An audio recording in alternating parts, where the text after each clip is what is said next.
This is the Outcome Economy Podcast. Welcome to a new era. The best strategies, business models, and jobs today are all about outcomes, not about input or output or products or billable hours. They are focused on the ultimate value for the customer, the outcomes for all stakeholders. We meet the leaders of this new era. We talk about their goals and how they work with their teams to achieve them. Are you ready? Great to meet you, Michele, here at the Drucker Forum in Vienna. It's the second day. Do you already have any main takeaways or key themes you might take home from this year's forum? Yeah, it's been, thank you, first of all, for having me here, Johannes. It's, there's a lot going on here at the forum. We had the record attendance, and it's interesting to me how people are talking about leadership in different ways. At least, there's still some folks, I think, who have this fairly traditional approach and view of what who a leader is and what a leader does. But I think there are quite a few people and practitioners that talked on stage and during breaks who understand the current model is broken and we need to come up with something much, much better. So I think most of the people also in our community know you from this book that you co-authored from Humanocracy, and for the principles that you described there. That's definitely how I first learned about your work. I guess we have at least a dozen of customers at WorkPath who've referred to it at one point, so that's great. Yeah. And obviously in that context you've been working with a lot of very big organizations with a lot of leaders. You've been interviewing and following many of them. So what would you say, like what stands out, what sets apart those who can successfully implement those principles in a sustainable way from those who might not? Yeah, that's a very good question, because there's definitely a difference, and I've seen both scenarios play out where there may be some interest at the beginning, but then maybe sometimes not so much the perseverance and the conviction to follow through. And so what really makes this successful is, I think, four things.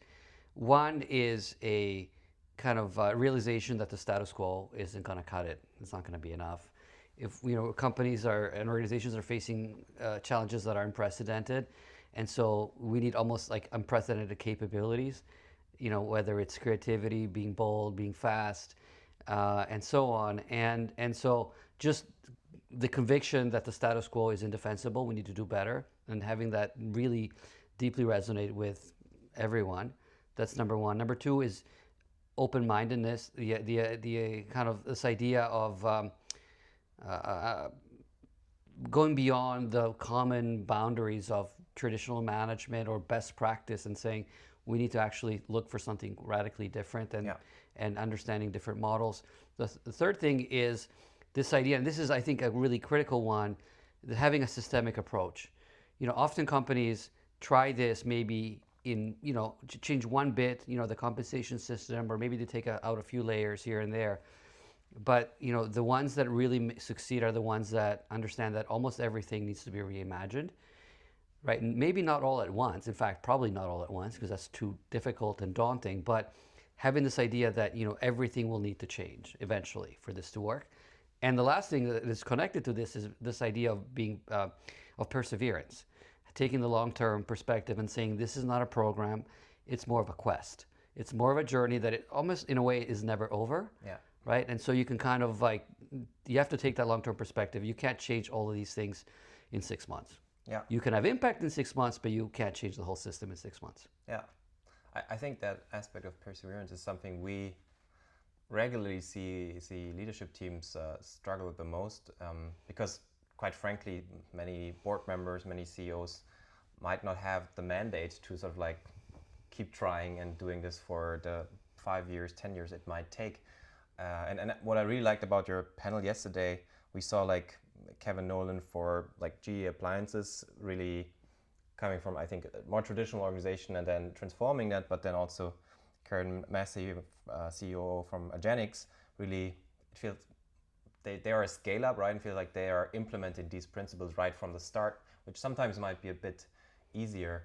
So talking about perseverance, like how long does this take with a company that's really tens of thousands of people and not just a few hundred or a few thousand? What are your experiences there? Yeah. And by the way, the interesting thing about the organic experience and what Karen said, which surprised me too, is that she doesn't think it's necessarily easier when you're trying to scale up. I mean, it seems to be, but I think there's still a lot of work you need to do to make sure that the gravitational pull of bureaucracy doesn't kind of bring you back. But anyway, so that's maybe a different topic. Point, yeah, no, but I actually find that to be an interesting comment from her. Why does it take this long?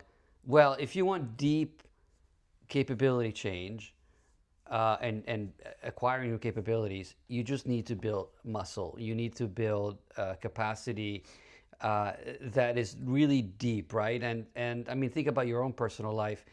You know, there are two ways, in a way, to let's say you want to lose weight. You can go and exercise and change your diet, and that might take some time, or maybe you can go on Ozempic and lose it all at once.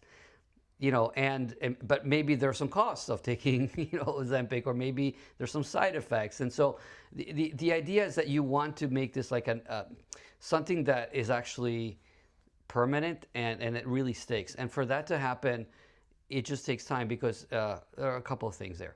One is, this requires a big shift in individual mindsets and behaviors. And, that, again, is something you need to work on. You can't take a magic pill and after 20 years of, like, let's say take a leader, 20 years of having grown up in a system that rewards command and control, and then you're asked to instead, enable and empower people. Well, I mean, that's kind of a hard thing to do, right? It's almost like asking LeBron James, a basketball player, to go from basketball to volleyball. It's like, it's not easy, right? And I think a lot of people want to make that shift, but it takes practice, it takes discipline, and you develop that capability over time. So that's on the personal side. On the institutional side, while there may be some interesting models that we talk about in the book of how this might work, every company, every organization needs to find its own way. There are some principles, but the practices might differ quite a bit. There's no cut and paste. And that is a process of discovery, of adaptation, right? And you get to, it's almost like a migration towards a new model that has some intermediate steps, but you're not necessarily sure exactly where you'll end up, right? And so you can't compress that. It's discovery, it's experimentation. I mean, it is something that, which by the way doesn't mean that you can't have impact in the near term, but you can't expect.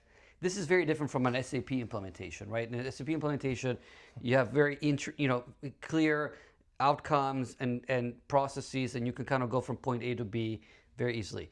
This is like you're changing a system, a social system, deeply embedded, deeply entrenched, deeply reinforced by all sorts of norms, and so changing that, just takes that perseverance. I think the pitch you would make to a board, if you wanted to do this, is that, who might say, well, this is risky, or we don't really know what we're doing, is that, well, two things. One,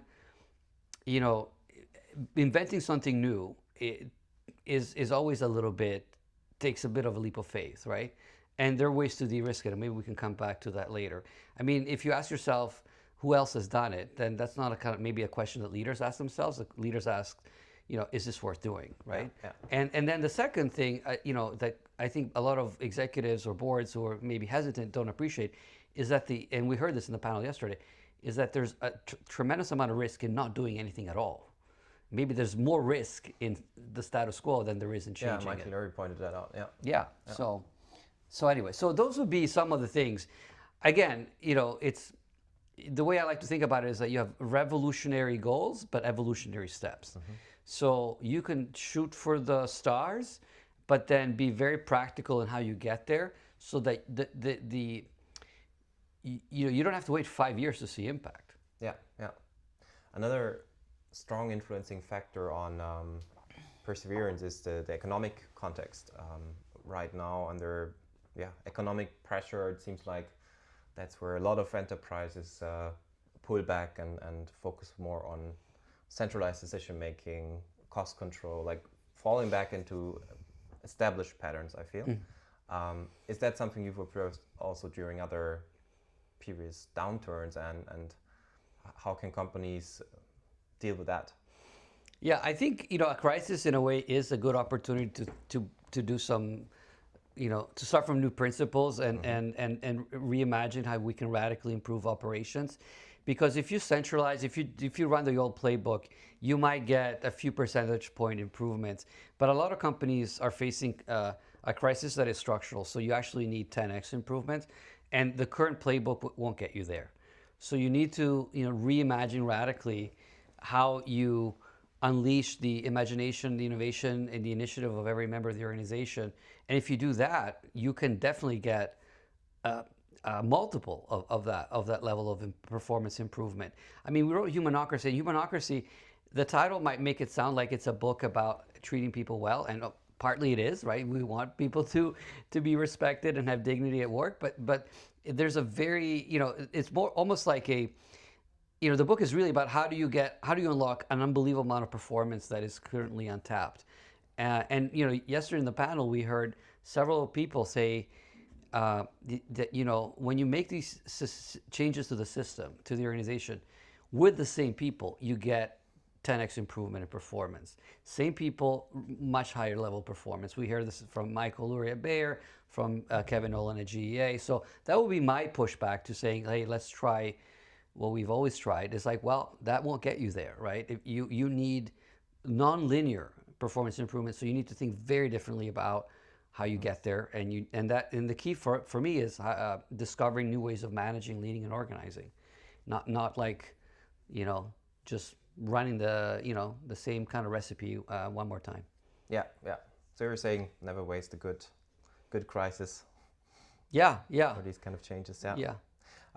Yeah. I mean, absolutely agree on what you said with regards to humanocracy and the principles. I think that's still one of the big misunderstandings about the principles behind in general. I think that's the beauty of a lot of industries and with digitization and the technologies we have today, is that these things that make companies better it's the same drivers that make human work more worth or more human, if you like, right? It's like having a more autonomy, being closer to customer, knowing why do I create value for whom, making these more autonomous decisions. I think it's exactly what drives great work experiences and better products, more value for a customer.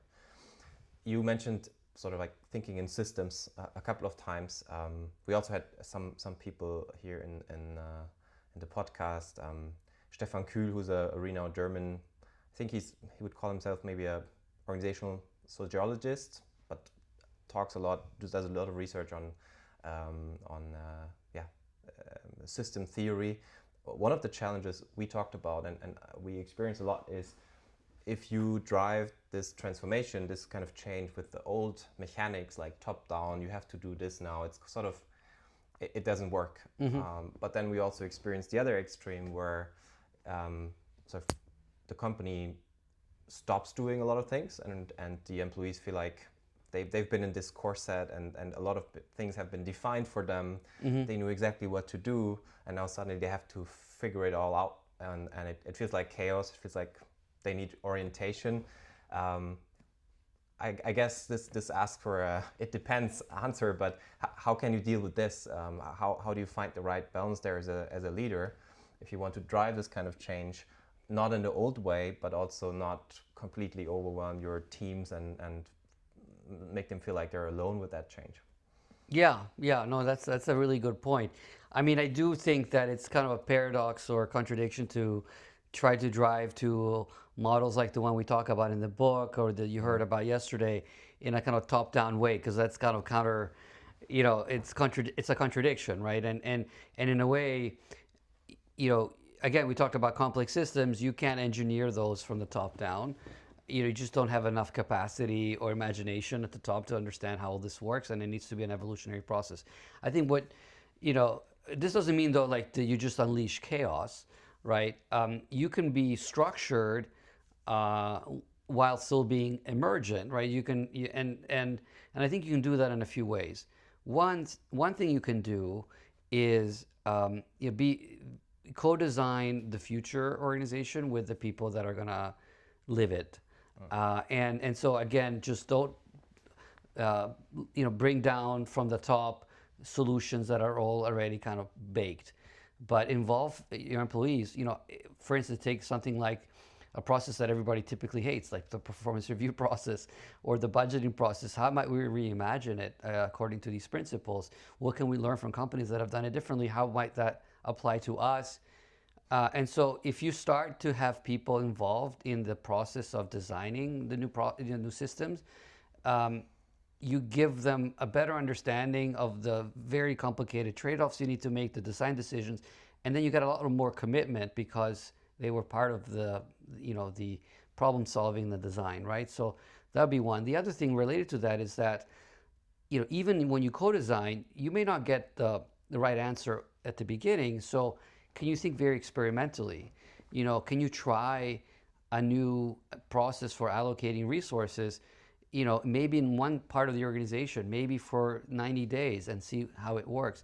One of the things that I find particularly frustrating is that companies, organizations very naturally think about prototypes when it comes to, and experiments when it comes to business processes or business services and products.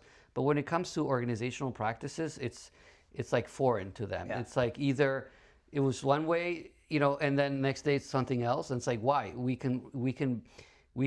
should think of work and the organization as a product that we are always innovating. So those two things help you get a lot more commitment, better ideas, and also, a higher rate of learning. You can do this in a way that is very disciplined and it's not very risky because, again, you're not targeting the whole thing all at once, right? But you're kind of evolving it over time in this kind of experimental, open-ended, participative way.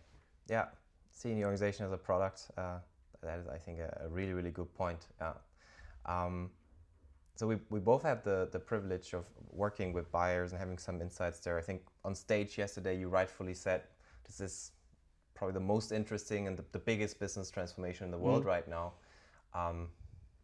Looking back, do you think there's ever been an organization of that size who's been attempting and driving a transformation at that scale and with that level of consequence?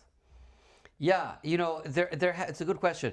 There have been other organizations that have worked on this in the past. I mean, some of them we talk about in the book. So Haier is an example. They're a large Chinese appliance maker. They're the largest appliance maker in the world. In the book we also talk about Roche, where Bill was CEO of Genentech and then the pharma division that attempted similar things.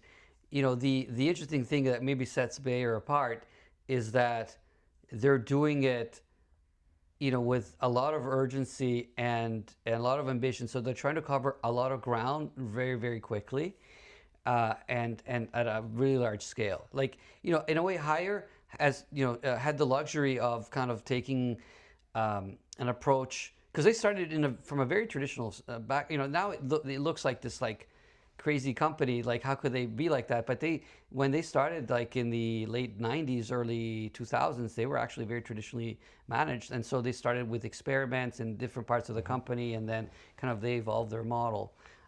So they ended up with something quite unique and sophisticated, but it took time. I guess, and I'm sure at Bayer it will take time as well, but I think the goals and the sense of urgency are pretty extraordinary. Yeah. You mentioned the pace. Any other things that I think you just recently started to work closer with them, right? But any other things that stand out to you compared to other transformations, other organizations you've been a part of? Well, I mean, I think what I appreciate about the way Bayer is going about it is that they're quite bold, and they do take the systemic approach that I mentioned earlier. Like, they're not saying, hey, we're just going to remove a few layers, move a few boxes around, right? They're saying, this needs to change the way we allocate resources, the way we structure the work, the way leaders behave, the way we hold people accountable, the way we develop people, the way we change what a career means. Because, often one of the things that is a stumbling block is that if you start to remove the layers and these kind of traditional progression paths, well, what does it mean to have a career? Yeah. Right? Because typically it's about climbing the ladder. If that's no longer the game, what is the game? And how do you grow, right? So they're kind of approaching all these things And I think that greatly increases the odds of success, right? Because again, it does, all these things need to be synced up and work together in a really kind of integrated way. So I appreciate that a lot. I mean, the other thing that I thought was like really clever of what they did is, back to this idea of being experimental and kind of running the new in parallel with the old is, when they started, they said, who are teams across the company that want to get going first? They had this whole idea of a front runner team. So they didn't wait for everyone to be ready, right? Because if you wait for the least ready team to be ready, you have to wait a long time. So they said, like, who wants to get going? And let's use those as proof points so that you create pull to the new, as opposed to pushing everyone along. So I think those are some of the things that have made their transformation really special. Yeah. What stands out to me is that really they think in terms of capabilities and what capabilities do we need to also then enable other aspects of this kind of change. As someone who's like with my company WorkPath, we've been talking about making organizations more outcome oriented for the last 10 years almost, and establishing this outcomes capability, which you should like much rather than build resourcing, collaboration, all this should be centered around outcomes for the customer, right? Yep. But most organizations, at least the ones that start on these journeys, they rather focus on one thing then. It's like, okay, let's change goal setting, let's introduce OKRs, take this from some book, but it misses sort of like maybe the bigger vision sometimes, the perseverance in other cases, and then you usually don't have the energy to actually get there and have an attractive vision. Everyone sees, okay, the way we allocate resources, it actually does suck and it actually doesn't work. Right. So we learn this, and then in 2 or 3 years we'll be able to also change the way we allocate resources. So that's exactly right. I mean, agile transformations are a similar kind of story, right? Where you start, people get really excited, we get all these teams on board, and then they slam into the reality that the way you allocate resources or make decisions is like super centralized and bureaucratic, and then agile remains a little part of the organization, and often it withers, right? And so like OKR, similar story. If you don't kind of tie outcomes to consequences and resource allocation, it remains a surface level thing. And so that when you embark on a journey like this, you need to be cognizant of the fact that all those things need to eventually sync up for this to really work. So one last theme, a big theme, obviously, that was here very prominent at the forum was the role of artificial intelligence for these kind of changes. It plays a huge role in the technology we develop and provide. But if we zoom out a little bit, when your book Humanocracy was first published, I think AI wasn't that big of a thing, at least. How do you think of that? Like, will this help to better dismantle bureaucracy? How will it play out in our organization with regards to your perspective on things? Yeah, that's a good question. So in the new edition of the book, we have a little bit of a reflection on that. But there's no doubt that AI could transform knowledge work in particular, but any kind of work. And I wrote a little piece for Harvard Business Review last year with David Weinberger, who's the author of the Clue Train Manifesto, about how generative AI could enable new forms of organization that are very much enabling and give a lot of push information to where the context is, to where the interface with the customer is, and enable frontline teams to make sense of information that would typically, and make use of it in a way that would typically, in a traditional context, would be reserved for the people at the top of the organization. So it can enable empowerment, it can enable sense making, from a distributed system. So if you have lots of teams all interfacing with the customers, like being able to feed insights from that, in a way that is collective and that, is more than the sum of the parts. That's, again, AI could enable decentralized systems to be much more coordinated without centralization.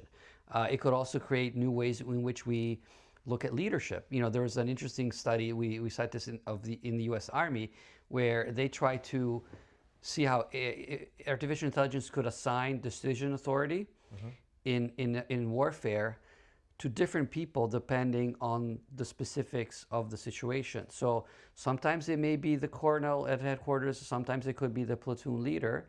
And so you can imagine decision making and leadership to be very fluid, and AI could make that assign decision rights in that way, because they are able to process all this information and understand who's in the best position, right? So you can imagine all sorts of like interesting scenarios like that. The question, will we do that?